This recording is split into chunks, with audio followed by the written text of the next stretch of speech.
to read a Wednesday night missionary story with you guys.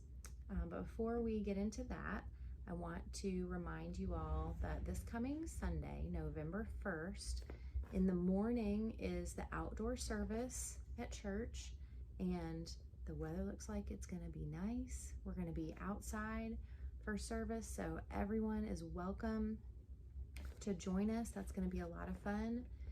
And then in the afternoon, we're going to have our kids and youth event for our Green Acres kids to come to a fall festival. We're going to have a smaller version of a fall festival this year, and it's going to be outside. Okay, so all outside, but you can wear your costumes. We're going to have a costume contest. You're welcome to invite a friend. We're going to have games and some snacks. It's just going to be a super fun time to just hang out and enjoy our church family. So I hope to see you all there. That's Sunday afternoon from 4 to 6 that we're going to have the fall festival. Okay, so now our story, we're going to read a missionary story today. So this is one of our stories that does not have pictures. So if you would like, you can grab something to keep your hands busy while you listen with your ears. And this story is from the country of Romania. So that's a country that we have not talked about before. So here we are over here in Georgia in North America. So if we spin this around across the ocean, and let me get up here where I can see. Where am I? Okay, so here's Egypt in the purple. We read some Bible stories about Egypt sometimes. And then if we go just a little bit north, we get into the area of Israel, where a lot of our Bible stories take place in that area.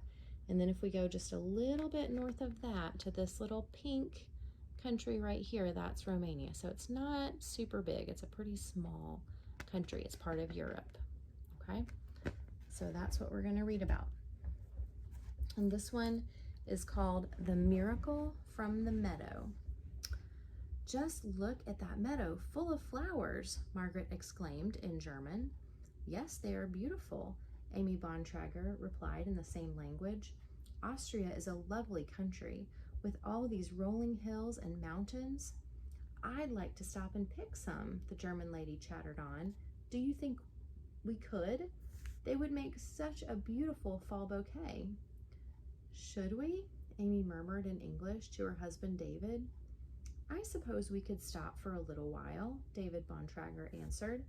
No one will mind if Margaret picks a few wildflowers out of a field, but we can't stay long if we are going to cross the Romanian border before night. He brought the car to a stop beside the country road, and the two women got out. While Amy and their German friend Margaret moved happily through the field of flowers, David sat idly in the driver's seat of the rented car. Like speedy birds, his thoughts were soon far away, far across the ocean, to his home in Indiana. That's in the United States. I bet some of you guys have been to Indiana before. We are a long way from home, David mused. For many years, David Bontrager, an American minister, had felt a special concern for persecuted Christians in the communist nations of Europe.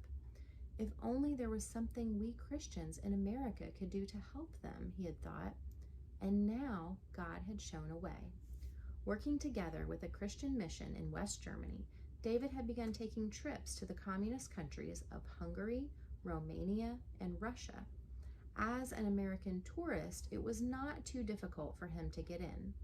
Once he entered a country, he did all he could to encourage the Christians there. Often he preached for them.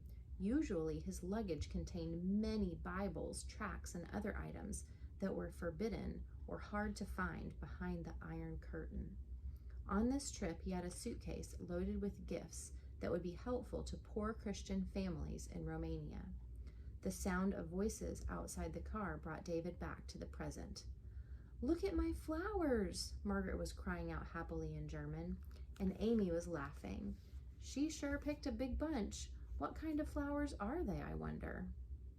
I sure don't know, David grinned, eyeing the fluffy top stalks. They look sort of like dandelions back home in the spring when they go to seed. If we don't look out, they'll spread fuzz all over in the car." "Put them in the trunk," Amy advised Margaret. "Lay them on top of the suitcases, and they should be all right." Little did David know, as he carefully lowered the lid of the trunk over the strange bouquet, how God would soon be using these dried flowers to protect the 3 missionaries from danger. The travelers crossed the border between Austria and Hungary with no trouble and spent most of that day driving through Hungary. The Romanian border, though, was a danger spot. As they drove through the small Hungarian village where they planned to cross the border into Romania, Amy and David felt rather tense and anxious. "No matter how many times we do this, it always scares me," David murmured to his wife. "We are driving right into the hands of the communists, into a country where our brothers in Christ are persecuted. The guards usually seem very polite to tourists, but if they knew about everything we have in our suitcases..." He left the sentence unfinished. "We're doing the Lord's work, and we are in his hands," Amy encouraged quietly. "Let's keep praying. That's the best thing we can do." "There's the place," Margaret said softly in German. Ahead of the travelers, a stout barrier blocked the street. Beside it stood a grim guardhouse with a uniformed man in the doorway, and another guard visible through a small window. Breathing one last quick prayer, David drove slowly up to the station and stopped. The border guard, who strolled over to David's window, did not smile. Hard-faced and stern, he wore the uniform of the Romanian military police. "How many?" he asked brusquely. "Just 3 of us," David replied. As he handed over their passports, he tried not to look at the officer's gun. The guard examined the 3 passports while the travelers waited quietly. "What is your purpose in coming to Romania?" he questioned. "We are on our way to visit friends in Romania," David answered as pleasantly as he could. "Do you have anything to declare?" was the next question. "Well, we have money, and each of us has a watch, and here's my camera," David began. "No, nothing else?" the guard asked. David shook his head. "No." Grunted the guard. He bent and peered in the window of the back seat. "Everybody get out," he snapped. Soon both guards were searching the inside of the car while David, Amy, and Margaret stood beside it, trying not to look worried. "Now the trunk," the first guard told David at last. With the keys in his hand, David opened the trunk of the car. "Open one of those suitcases," the guard ordered. "Certainly," David answered politely. Maybe he will only look inside one and not the rest, he thought hopefully. 2 suitcases lay side by side in the trunk, and David reached for the one which held only the Bontrager's clothing and personal things. The guard leaned close to look as David lifted the lid. "No, not this one," he barked suddenly. "I want to see inside that suitcase." Gesturing with one hand, he pointed to the other suitcase. Margaret's dried bouquet lay on top, but inside, David's heart sank. Inside that suitcase were the dangerous items. Christian books and gifts for the struggling Christian brothers and sisters of Romania. What would this officer do when he found the forbidden things? "Open that suitcase," the guard repeated, and there was nothing to do but obey. Nervously, David dropped the lid of the suitcase he had already opened. Whoosh! A puff of wind created by the falling lid swept through the dry bouquet where it decorated the top of the other suitcase. Suddenly, the air was full of flying fluff and downy seeds as the bouquet flew apart, right into the face of the officer. "Pfui!" sputtered the astonished guard, blinking and waving both hands in front of his face. Achoo! Achoo!" He sneezed violently, scattering more seeds in all directions. "My flowers!" gasped Margaret, looking like she wasn't sure whether to laugh or cry. David wanted to laugh, but of course he did not dare.